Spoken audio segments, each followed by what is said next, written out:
Welcome to the Pain-Free Athlete Podcast. I'm your host, Dana Jones.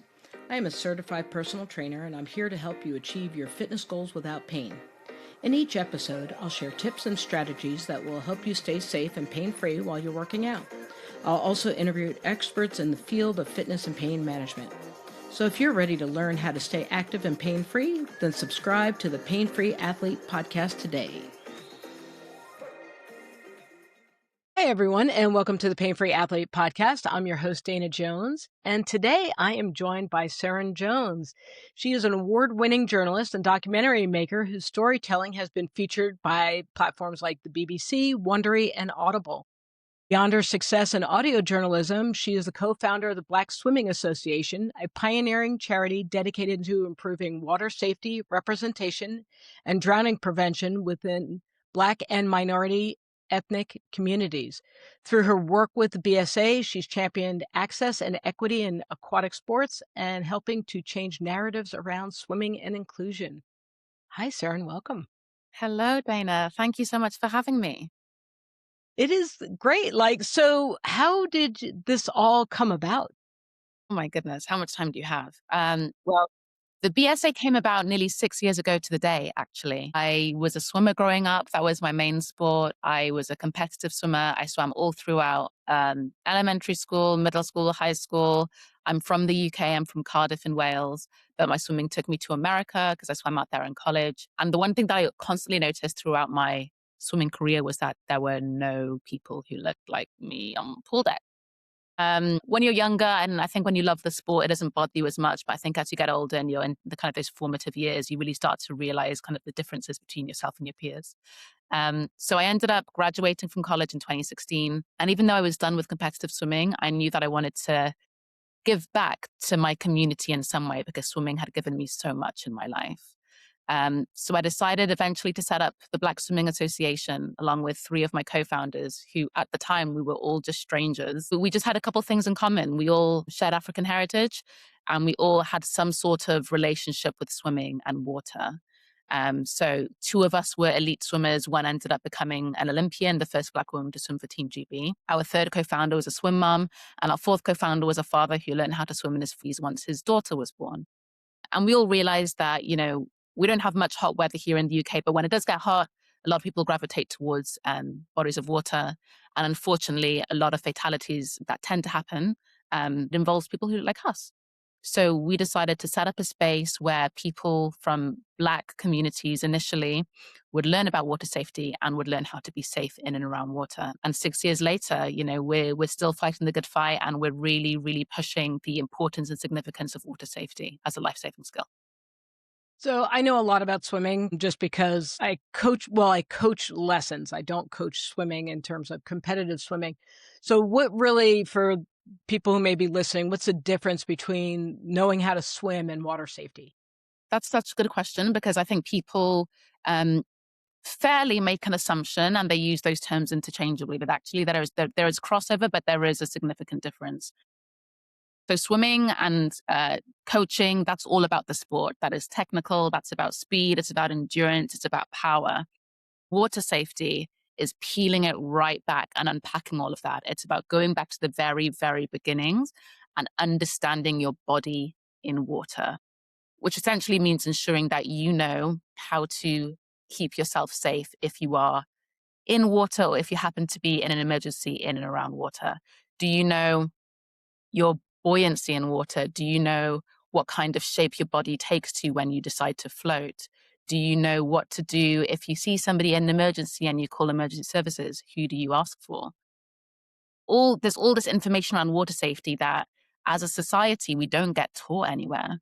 We don't get it taught in schools. It's not taught in community or after school programs. It's not taught in swimming clubs. So we decided at the BSA, if we can bring all of this life-saving information together and start pumping out to the communities, especially to people who are more susceptible and more vulnerable to drowning, perhaps we can start saving some lives. In preparation for this, I did a little research for California only and looked at it. And my area, the northern coast of California, has the highest rate of drownings in the state. And unfortunately, most of it is that 1 through 4 age, and a lot of it is pool. But as we get older, it seems that there's more of an issue with natural water, waterways, rivers, lakes, oceans. Is that something that you find? I don't know where you live. Are there a lot of public pools or even like home pools for people to be unsafe with? Or is it more, are you noticing more of it is in the canals and stuff like that? Sure. Unfortunately, the UK doesn't share the same type of weather climate as California. So naturally, a lot of us here, we don't have pools in our backyards. But there are a good number of leisure centres around the UK, despite the fact that many of those pools have closed since the pandemic. Mm. There's still a good amount of pools around the country. However, in London, we have a lot of rivers and a lot of canals, which I think people aren't as aware of. So obviously, Great Britain is an island. We have the coast all around, but we've got a lot of canals and rivers kind of peppered through the island as well. So when you're looking at a place like London, where you've got, a huge amount of the population, especially lower socioeconomic population, live very close to waterways and next to canals. People don't realize that a lot of those drownings happen in those very local areas. It's not about kind of going out to the beaches, even though drownings do happen there. But the tendency is that people who live in those coastal areas tend to have an awareness of water safety and some sort of aquatic skill set from a very early age. When you tend to see drownings happen around the coast, it tends to be people from inland. It tends to be kids on school trips from the urban areas who are going out there.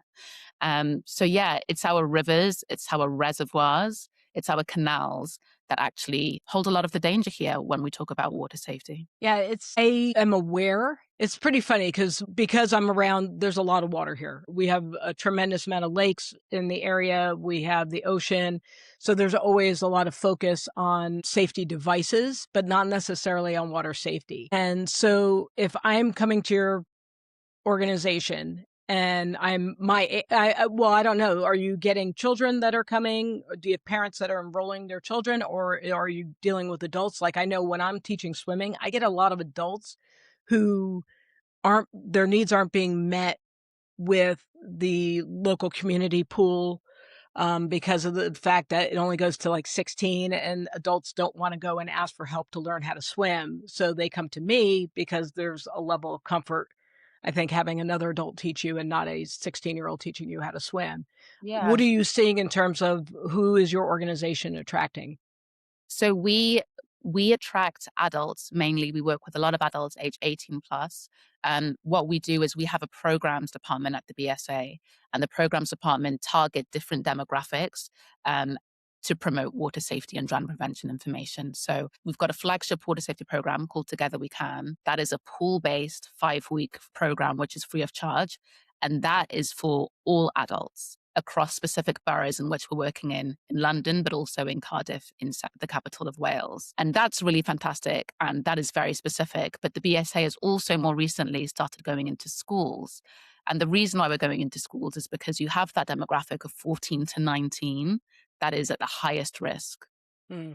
We know that the trends show that this demographic around the summertime tend to take risks. We know this because they spend the entire academic year studying their little socks off to get the best grades they can get because they're starting to think about their future and what happens after high school and what they want to do. And at the end of this exam term, a lot of them, in around June when the exam term ends, tend to celebrate. With those celebrations comes alcohol and some decision making. And we know that there have been a number of cases where young people after exams have gone off to bodies of water to have a great time and to create wonderful memories after having this really stressful period. And unfortunately, because the water safety education isn't there, things take a turn. So we've got this kind of double-pronged approach where we're focusing on the youth, but we're also focusing on their parents, on their aunties, on their uncles, on their grandparents, because they also haven't received this education, right? And water safety, I mean, drowning does not discriminate at all. You know, you Mm. can be any age from a baby up to your 80s, 90s, and you can always be a victim regardless of age, regardless of background, and regardless of swimming ability and confidence, especially. When the adults come, is there a common theme amongst the adults in terms of why they hadn't learned how to swim or protect themselves up to this point? Yeah, there are a couple of common themes that we hear kind of anecdotally. You either have the time. So I never had the time. I work more than one job and I've had to prioritize putting others and loved ones ahead of myself. We've also had we have the narrative around water safety. So for a lot of people, water safety equals stay away from water. Mm. Therefore, that has also contributed towards the lack of them getting into water or even exploring the possibility of getting in. And then there's I want to call it a big elephant in the room, but it's almost not that anymore because we're talking about it, much more openly. It's aquaphobia. It's people coming in and saying, I've had a near drowning experience. A lot of people actually believe that they have drowned. And we have to give them the space to believe that and to feel their emotions. But then we have to also address it and say, well, you didn't drown because you're here today. Had you Mhm. drowned, you wouldn't be with us. And we've also had people say, they've witnessed something. They were either pushed in the water as a kid into a pool, or they, watched their sister, in distress in water, and that was quite traumatic. So a lot of the sessions that we have with these grown adults, some of whom are, we're talking professionals, very successful, well-rounded individuals who come into the pool ready to go, very much confident in their worlds. You strip them down into their swimming costumes and you get them ready to go into the pool, and they retreat back into this childlike memory and version of themselves based on um, the trauma that is associated with water for them. So it's really interesting having to peel back these layers. We often say at the BSA, like, our water safety sessions are also therapeutic. Like, there's a lot of therapy that goes into it and a lot of discussions in order to get our participants to trust us so that they are willing to unlearn some of these things that they've been holding on to for years. There's always a vulnerability in wearing a bathing suit, but there's something about, I think, as an adult, there's a lot of preconception of, like, I should already know how to swim. This is embarrassing because I shouldn't be in my 40s doing this, and it's almost like you're doing therapy for these people. What is it, EMDR, where you're kinda walking them slowly through their trauma so that they can change the storyline.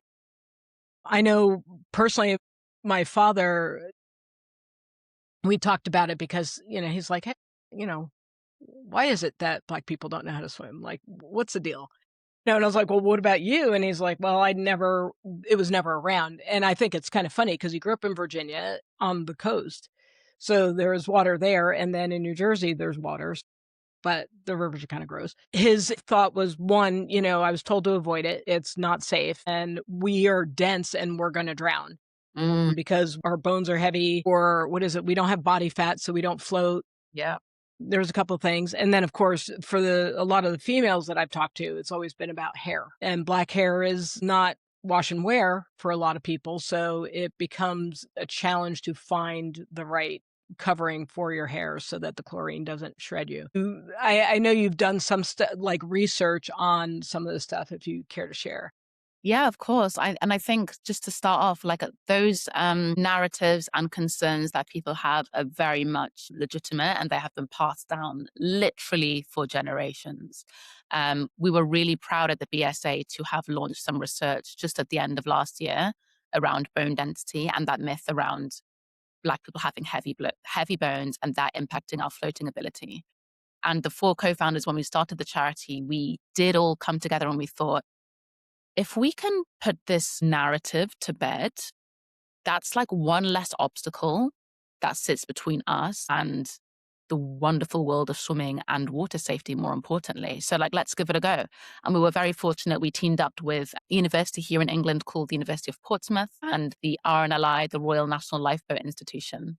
And it took us 4 years in the making, but we ended up working with just over 100 volunteers from African, Caribbean, Asian backgrounds who essentially took part in the biggest kind of floating survey and experiment of its kind.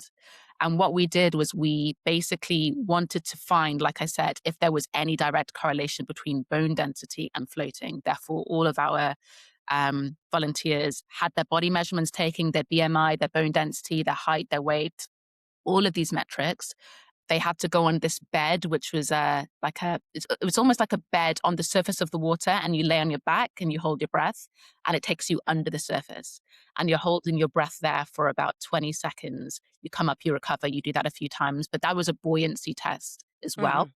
And then off the back of that, we would ask them to float for 2 minutes, 2.5 minutes unassisted.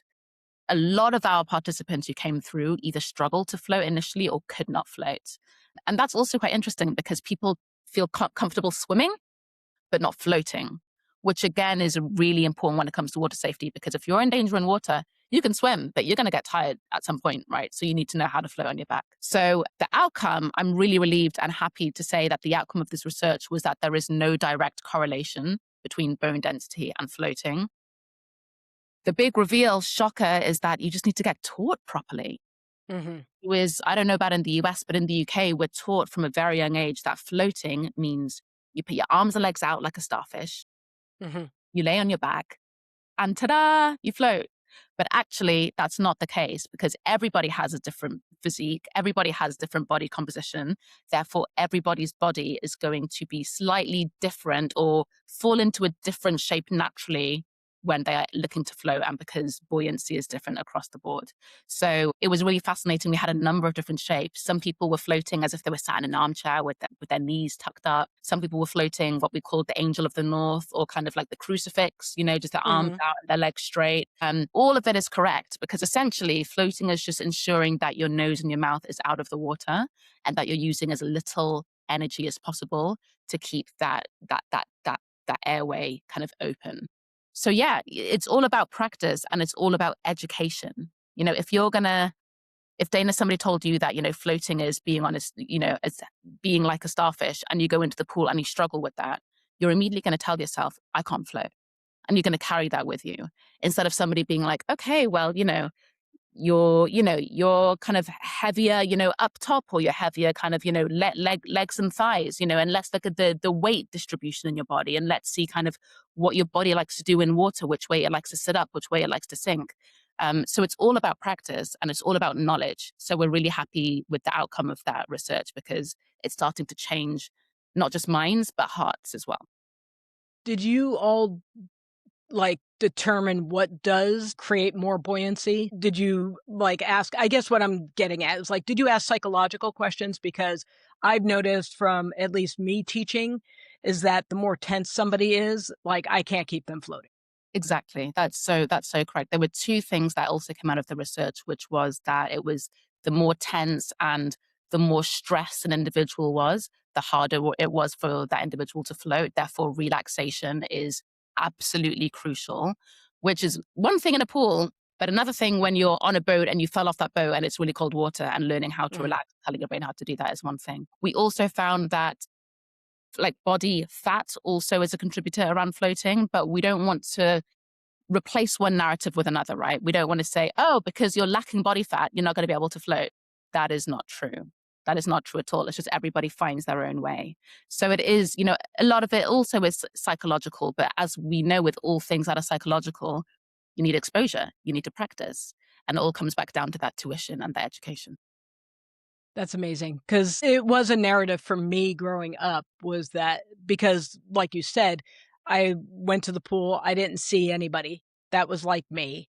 I did have a near drowning, or a swim distress situation out in the ocean where I was getting, on the East Coast, we have a huge undertow, and so I kept getting pulled out and thrown back, and that lasted for quite a bit, and that kinda cured me of wanting to be around water. I was like, "No, thank you," and so I didn't wanna do it, and it wasn't until probably into my 40s where I finally decided to kinda get back into the water, and I had to teach myself because I also did not wanna go to the local rec, although I did take one class, but it felt kinda silly to be there with a bunch of, 12-year-olds.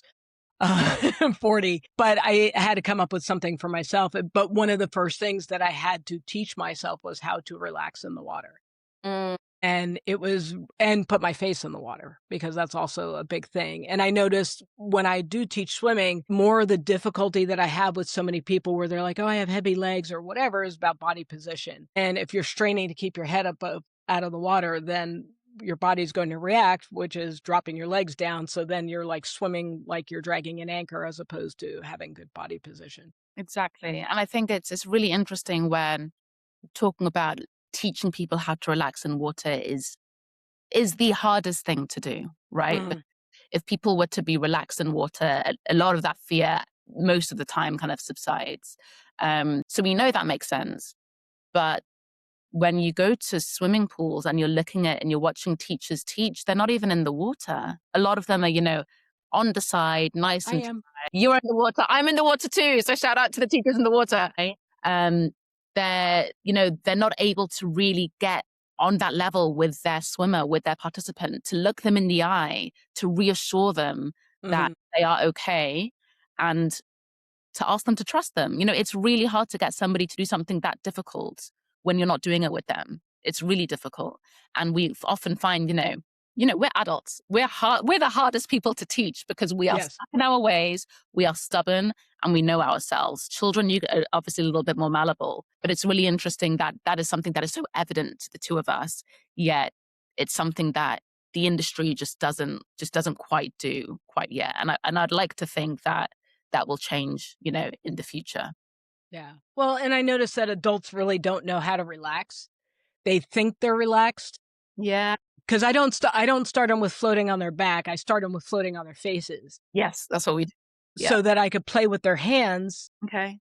and just so that they can tell because most people they'll keep their fingers really taut because and it's really weird because it looks like almost like they're seizing because they're like, I am relaxed. And it's like, no, dude, you're not. Your hand should be like a jellyfish. You just kind of hang and whatever, because once you do that, then all of a sudden you can feel it. And then the water feels lovely. Like once you're in it and, whatever. But again, if it's a different situation, people panic and we thrash. And those types of things are not conducive to you keeping yourself above water. For sure. No, no. And we always say at the BSA, once you start thrashing, like if you fight the water will always win. Mhm. You can be an Olympian and the water will still win. It's about trying to stay calm is absolutely crucial when we're talking about kind of life-saving skills in water. Yeah. Well, and we watched it. I mean, I can't remember the woman's name from Glee who, she just drowned, and that was right over here in our area that she passed away trying to save her child, and Malcolm Warner just passed away for the same situation. It's sad, and the work that you're doing is valuable. So what's next? Because you're, getting rid of myths, right? You're just throwing those out the window. So what's next for the BSA? That is such a good question. Probably one for my CEO. I guess for me as co-founder, and I work very closely with the BSA and the comms and marketing department, we just want to keep on keeping on. There are so many people who don't know about water safety. And that's the scariest part, is that you don't know what you don't know. Mhm. And when, climate change is we're really feeling the impacts of that here in the UK. Our summers are getting significantly warmer than they ever have been. And young people, and I mean, all people are flocking to bodies of water without this knowledge. So it's really critical that we get our messaging across 24/7. So, we're a very small team of 7 of us, but we're working kind of around the clock to ensure that people know what to do and and and they can be safe, because you and I both know how much swimming can bring to one's life, how Mhm. it's enriching in so many ways, physically, emotionally, mentally, even spiritually. And everybody deserves access to that, but not at the cost of, losing a life. So it's so important to just have that awareness, whether you're a novice swimmer, whether you're aquaphobic, and perhaps even more dangerously, if you're confident, it's also really, really, really vital for you to have that information. It's a bit of a boring answer, but we're just going to keep on doing what we're doing and making sure that people are safe and they know how to be safe and they know what to do if they're in an emergency. Do you all do drills at school? We did, I should say, drills. We did fire drills, Mhm. what to do if there's a fire in the building. We did drills around crossing the road and traffic. We also did drills around stranger danger, which included the Mhm. police. all of which was super crucial. But we do no drills around water safety whatsoever. It's a good thought. Yeah. And this is despite swimming being part of the curriculum in England. Yeah. But water safety is not. Swimming in a lot of these schools, you have a teacher who's essentially taking their kids from the classroom to the pool. That teacher has no experience in swimming. They're handed over to a swim teacher, but our classes are about, 28 to 33 students here. This swimming teacher is meeting these kids for the first time, a lot of them, and they'll assess them. And if you can swim, you go ahead and swim. If you can't swim, you stay in the shallow end and you're kind of left alone. So again, funnily enough, a lot of the adults we end up encountering at the BSA, that was their first experience swimming. And that was negative because some random swim teacher at a random pool that they've never been to since told them to jump in the deep end, So it's, there's a lot of work that needs to be done, I think, in the sector. And it's not going to happen overnight, but, day by day, we can try. Well, Seren, thank you so much. I'm honored because the work I feel that you're doing is crucial, and it's important for us to protect ourselves. And not everybody's always looking out for our community, and you all are doing wonderful work, and I appreciate it. Thank you so much, Dana. And thank you so much for having me on your wonderful podcast. Yeah, it's an honor. Thank you. How do we get in touch with you, by the way? Oh, you can get in touch with the Black Swimming Association or the BSA a few ways. So we've got our website, which is www.thebsa.co.uk. You can also follow the Black Swimming Association on LinkedIn and on Instagram. Thank you again. Thank you so much. Take care.